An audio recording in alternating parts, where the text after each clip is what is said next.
വിദ്യാർത്ഥികളുടെ നേതൃത്വത്തിൽ നടത്തിയ ആഭ്യന്തര കലാപത്തെ തുടർന്ന് ബംഗ്ലാദേശ് പ്രധാനമന്ത്രി ഷെയ്ഖ് ഹസീന രാജിവെച്ച് ഇന്ത്യയിൽ അഭയം പ്രാപിച്ചത് ഓഗസ്റ്റ് 5-നായിരുന്നു. ഒരു ഘട്ടത്തിൽ കലാപകാരികൾ അവരുടെ താമസസ്ഥലത്ത് കടന്നുകയറി ഹസീനയെ വധിക്കുമെന്നുള്ള സാഹചര്യം ഉണ്ടായപ്പോൾ അതീവ രഹസ്യമായിട്ടായിരുന്നു സൈനിക ഹെലികോപ്റ്ററിൽ അവർ പറന്നുപൊങ്ങിയത്. എങ്ങോട്ട് പോകണമെന്ന ആശയക്കുഴപ്പത്തിനിടെ മറ്റേത് രാജ്യത്തേക്ക് പോയാലും സുരക്ഷിതമായിരിക്കില്ലെന്ന സൈനിക വൃത്തങ്ങളിൽ നിന്ന് ലഭിച്ച നിർദ്ദേശത്തെ തുടർന്നായിരുന്നു പെട്ടെന്ന് പൈലറ്റ് ഹെലികോപ്റ്റർ ഇന്ത്യ ലക്ഷ്യമാക്കി പറത്തിയത്. മാത്രമല്ല, അമേരിക്കയിലേക്കോ ബ്രിട്ടനിലേക്കോ പറക്കാനുള്ള ശേഷി ആ ചെറു വിമാനത്തിന് ഇല്ലായിരുന്നു. എത്രയും വേഗം ഹസീനയെ ബംഗ്ലാദേശ് അതിർത്തി കടത്തുകയെന്ന ലക്ഷ്യത്തോടെയായിരുന്നു പിന്നീടുള്ള നീക്കങ്ങൾ.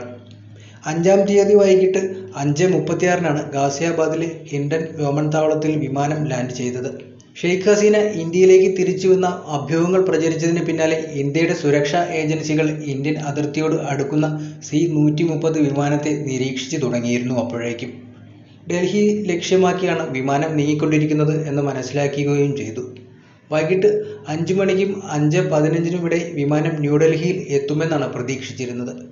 എന്നാൽ വിമാനം പട്നയ്ക്ക് മുകളിലെത്തിയതും UP അതിർത്തി കടന്ന് പറന്നതുമെല്ലാം സുരക്ഷാ ഏജൻസികൾ സൂക്ഷ്മമായി നിരീക്ഷിക്കുന്നുണ്ടായിരുന്നു.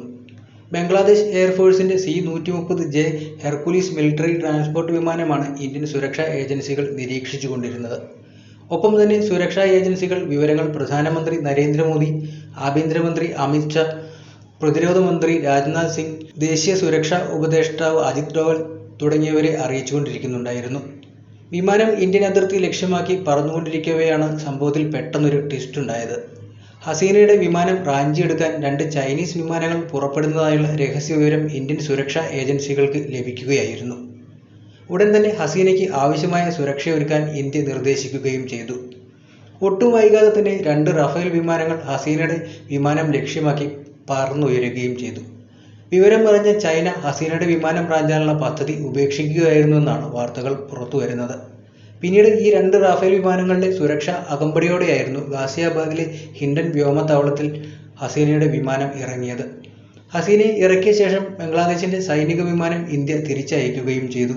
പുറത്താക്കൽ സംഭവവികാസങ്ങൾക്ക് പിന്നിൽ അമേരിക്കയാണെന്ന് ഹസീന ആരോപിക്കുമ്പോഴും ഇതിന് പിന്നിൽ ചൈനയും പാകിസ്ഥാനുമാണെന്നാണ് ഹസീനയുടെ മരൻ പറയുന്നത്. എന്നാൽ ഇന്ത്യയിൽ താൽക്കാലിക അഭയം തേടിയ ഷെയ്ഖ് ഹസീനയ്ക്കും സഹോദരി രഹാനയ്ക്കും ബ്രിട്ടൻ രാഷ്ട്രീയ അഭയം നൽകുമെന്നായിരുന്നു അഭ്യൂഹം. അന്തിമ ധാരണയുണ്ടായ ശേഷം ഹസീന ഇന്ത്യയിൽ നിന്ന് ലണ്ടനിലേക്ക് പോകുമെന്നും സൂചനയുണ്ടായിരുന്നു. രഹാനയുടെ മകൻ തൊലിബ് സിദ്ദിഖ് ബ്രിട്ടീഷ് പാർലമെന്റിലെ ലേബർ പാർട്ടി അംഗവും കൂടിയാണ്. ബംഗ്ലാദേശിൽ ന്യൂനപക്ഷങ്ങൾ ആക്രമിക്കപ്പെടുകയാണെന്നാണ് ഇന്ത്യയുടെ നിലപാട്. ഷെയ്ഖ് ഹസീന പെട്ടെന്ന് അറിയിച്ചത് അനുസരിച്ചാണ് ഇന്ത്യയിലെത്തിയത്. ഭാവി പരിപാടികൾ ആലോചിക്കാൻ സമയം നൽകുമെന്നും വിദേശകാര്യമന്ത്രി S ജയശങ്കർ പാർലമെന്റിൽ വ്യക്തമാക്കിയിരുന്നു. പിന്നാലെ അമേരിക്കയും ഹസീനയുടെ അപേക്ഷ നിരസിക്കുകയാണ് ചെയ്തത്. ഏറ്റവും കൂടുതൽ കാലം ബംഗ്ലാദേശിന്റെ പ്രധാനമന്ത്രിയായിരുന്ന വ്യക്തിയായിരുന്നു 76 വയസ്സുള്ള ഷെയ്ഖ് ഹസീന. പലപ്പോഴായി 19 വധശ്രമങ്ങൾ അതിജീവിച്ച വനിതയും കൂടിയാണ്. എതിരാളികളെ അടിച്ചമർത്തുന്ന നേതാവ് എന്നാണ് ഹസീന അറിയപ്പെടുന്നത് തന്നെ. പക്ഷേ ഈ ഉരുക്കു വനിതയ്ക്ക് ഇപ്പോഴത്തെ പ്രക്ഷോഭത്തിന് മുന്നിൽ പിടിച്ചു നിൽക്കാനായില്ല. അന്നു മുതൽ ഹസീന ഇന്ത്യയിൽ നിന്നും അടുത്തതായി എവിടേക്കാണ് പോകുന്നത് എന്നതിനെക്കുറിച്ചുള്ള ഊഹാപോഹങ്ങളും നിലനിൽക്കുന്നുണ്ടായിരുന്നു. ഒരിടത്തും എൻ്റെ അമ്മ അഭയം അഭ്യർത്ഥിച്ചിട്ടില്ല, അതുകൊണ്ട് തന്നെ UK-യോ US-ഓ അമ്മയ്ക്ക് അഭയം കൊടുക്കുന്നതിനെക്കുറിച്ച് പ്രതികരിച്ചിട്ടില്ലേ എന്ന ചോദ്യം ആരും ചോദിക്കേണ്ട. ഈ കാലാവധിക്ക് ശേഷം വിരമിക്കാൻ എൻ്റെ അമ്മ പദ്ധതിയിട്ടിരുന്നു. അവർ ബംഗ്ലാദേശിൽ രാഷ്ട്രീയം ഉപേക്ഷിക്കാൻ പോവുകയാണ്. പണ്ട് ഷെയ്ഖ് ഹസീനയെക്കുറിച്ച് മകൻ സജീവ് വാസുദേവ് ജോയ് പ്രതികരിച്ചത് ഇങ്ങനെയായിരുന്നു. ഷെയ്ഖ് ഹസീനയുടെ മകൾ സൈമ വാസേദ് ലോകാരോഗ്യ സംഘടനയുടെ തെക്കുകിഴക്കൻ ഏഷ്യയുടെ റീജിയണൽ ഡയറക്ടർ കൂടിയാണ്.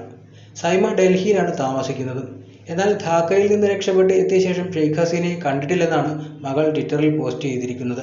ഷെയ്ഖ് ഹസീനയുടെ മകൻ US-ൽ കൂടി ആയിരിക്കുന്ന സമയത്ത് ഹസീനയുടെ ബംഗ്ലാദേശ് ഭരണകാലത്തും വാഷിംഗ്ടൺ DC-യും ധാക്കയും തമ്മിലുള്ള ബന്ധം കുറച്ച് വഷളായിരുന്നു. അതുകൊണ്ട് ഹസീന അങ്ങോട്ടേക്ക് മാറാനുള്ള സാധ്യത വളരെ കുറവാണെന്നായിരുന്നു നേരത്തെ പറഞ്ഞു കേട്ടിരുന്നത്.